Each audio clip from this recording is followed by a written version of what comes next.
Karamna kaurashige aina mabu Karamna kaurashige aina mabu Kauge khalluraga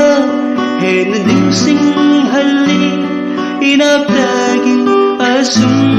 lapthokraga thamoidadi hena nakshilai hena nakshilai Karamna kaurashige aina mabu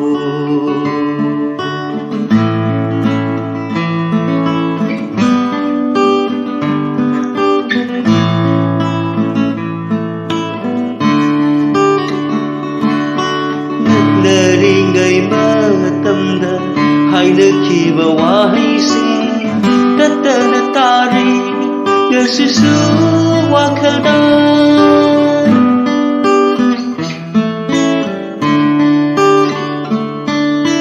naknari ngai matamda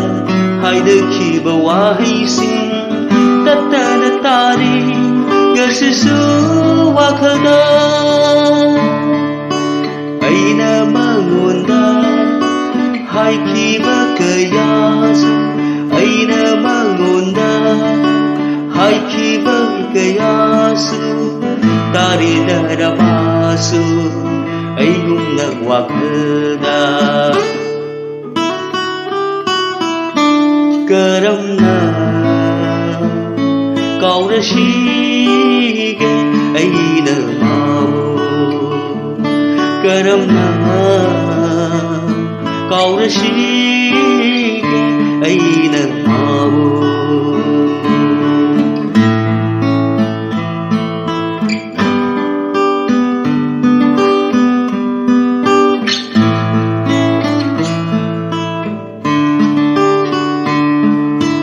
Naknari ngai matamda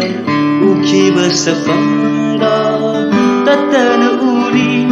ngasisu wakhalda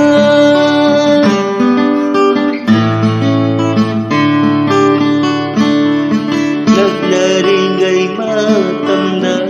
ukhiba safamda tatana uri ngasisu wakhalda aigi sakpamsu tatana mahakna aigi sakpamsu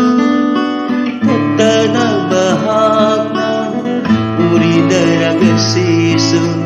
aigumna wakhalda Karamna